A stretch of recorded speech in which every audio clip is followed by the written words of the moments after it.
Hello buddies, welcome to our channel. ఈరోజు special recipe అమ్మమ్మల పాతకాలం నాటి రుబ్బిన సాంబార్. ఈ సాంబార్లో ఎటువంటి సాంబార్ పొడి కానీ మిర్చి పొడి కానీ వేయకుండా హోమ్ మేడ్ మసాలాతో గుమ్మగుమాయించే వాసనతో ఒక ఫ్యాంటాస్టిక్ సాంబార్ రెసిపీ ఎలా చేయాలో చెప్పేస్తాను. వీడియోని ఎక్కడ స్కిప్ చేయకుండా మొత్తం ఫాలో అయిపోండి.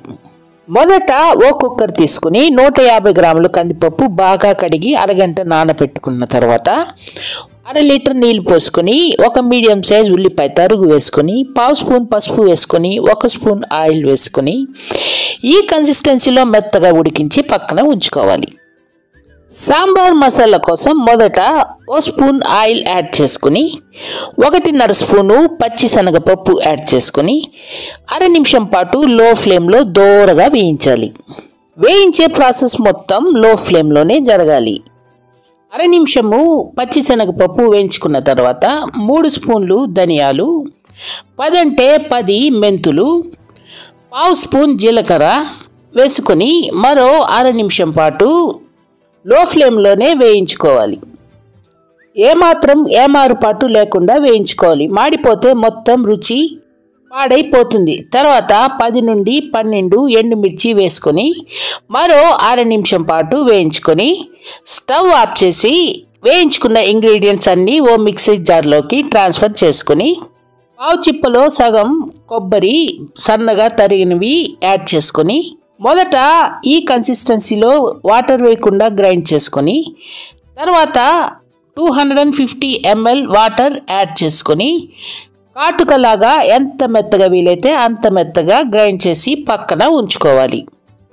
తర్వాత స్టవ్ వెలిగించి బాణలు పెట్టుకుని 3 స్పూన్లు ఆయిల్ యాడ్ చేసుకొని 1/2 స్పూన్ ఆవాలు, 1/2 స్పూన్ జీలకర్ర, 1/2 స్పూన్ మినప్పప్పు యాడ్ చేసుకొని 3 ఎండుమిర్చి యాడ్ చేసుకొని ఆవాలు చిట్టపట్టలాడే వరకు అలాగే ఉంచుకొని తర్వాత ఒక పెద్ద మునక్కాయ తరుగు, 3 మీడియం సైజ్ వంకాయ తరుగు, ఒక చిన్న క్యారెట్ తరుగు, సగం చిన్న మామిడికాయ తరుగు, ఓ రెమ్మ కరివేపాకు వేసుకొని 2 నిమిషాల పాటు వేయించుకోవాలి.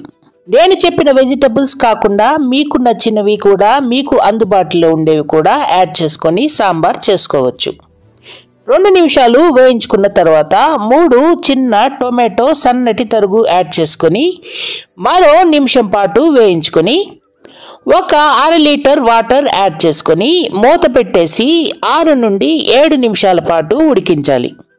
మరిన్ని ఇంట్రెస్టింగ్ రెసిపీస్ కోసం అమ్మా నేను ఓటీవీ యూట్యూబ్ ఛానల్ని సబ్స్క్రైబ్ చేసి బెల్ ఐకాన్ క్లిక్ చేసి ఆల్ పైన ట్యాప్ ఇవ్వండి. 6 నుండి 7 నిమిషాల తర్వాత వెజ్జీస్ అన్నీ ఆల్మోస్ట్ కుక్ అయిపోతాయి. మెయిన్గా మునక్కాయ ఉడికిందంటే అన్ని కాయలు ఉడికిపోయినట్టు లెక్క. తర్వాత తగినంత సాల్ట్ యాడ్ చేసుకొని 1/2 స్పూను పసుపు యాడ్ చేసుకొని ఉడికించి పక్కన ఉంచుకున్న పప్పు యాడ్ చేసుకొని మరో 1/2 లీటర్ పాటు వాటర్ యాడ్ చేసుకొని హై ఫ్లేమ్లో బాగా ఒక పొంగు వచ్చే వరకు ఉడికించాలి.